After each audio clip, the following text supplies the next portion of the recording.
ఒకవేళ మజ్లిస్ తెగించి తెగతెంపులు చేసుకుంటే ఎలాంటి పరిణామాలు సంభవిస్తాయన్న కోణంలో రాజకీయ పార్టీలో చర్చ జరుగుతోంది. ఇప్పటికిప్పుడు ప్రభుత్వం పడిపోయే పరిస్థితి లేకుండా ప్రభుత్వ స్థిరత్వానికి కొంత ఇబ్బంది కలగొచ్చన్న అభిప్రాయం బలంగానే వ్యక్తమవుతోంది.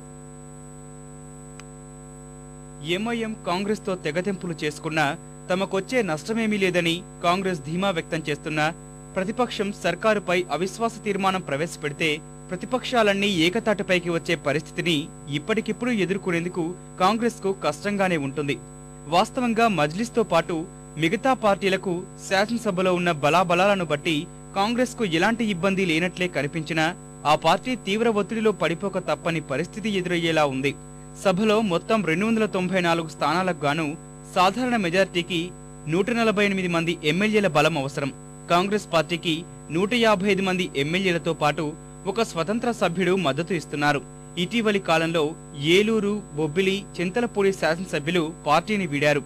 వారి రాజీనామాలు ఇంకా ఆమోదం పొందకున్నా అవిశ్వాస తీర్మానం వస్తే వీరు ప్రభుత్వానికి వ్యతిరేకంగా ఓటు వేసే అవకాశం ఉంది. దీంతో కాంగ్రెస్ బలం 153గానే భావించాలి. వైకాపా ప్రస్తుత బలం 17 కాగా ఇటీవల కాంగ్రెస్ నుంచి 3 ఎమ్మెల్యేలను కలిపితే 20కి చేరుతుంది. ఇక తెలుగుదేశం 86, తెరాస 18, వైఎస్ఆర్ కాంగ్రెస్ 20, మజ్లిస్ 7, సిపిఐ 4, భాజపా 3, సిపిఎం లోక్ సత్తాకు చెరో ఎమ్మెల్యేల బలం ఉంది. ఈ పరిస్థితుల్లో ఏ రకంగా చూసినా ప్రభుత్వానికి తక్షణ ప్రమాదం లేదు. మరోవైపు ప్రభుత్వాన్ని తక్షణమే పడగొట్టాలన్న ఉద్దేశం వైకాపాకు ఉన్నట్లు కనిపించడం లేదన్నది కాంగ్రెస్ నాయకుల భావన. వైకాపా వ్యూహాలకు సాయపడేందుకు సిద్ధంగా లేమని ప్రధాన ప్రతిపక్షం తెదేపా ఇప్పటికే ప్రకటించింది. ఒకవేళ ప్రభుత్వానికి అవిశ్వాస తీర్మానం ఎదురైతే దశాబ్దాల నుంచి కాంగ్రెస్ కు నమ్మకమైన మిత్రపక్షంగా పనిచేసిన మజ్లిస్ తటస్థంగా ఉండొచ్చని కాంగ్రెస్ వర్గాలు అంచనా వేస్తున్నాయి. మజ్లిస్ ఆగ్రహాన్ని చల్లార్చేందుకు ప్రభుత్వం కొన్ని చర్యలు తీసుకునే అవకాశం ఉందని కాంగ్రెస్ వర్గాలు చెబుతున్నాయి.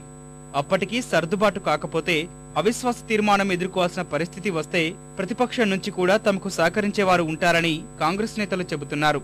ఇప్పటికిప్పుడు ఎలాంటి ఢోకా ఉండదని ధీమా వ్యక్తం చేశారు.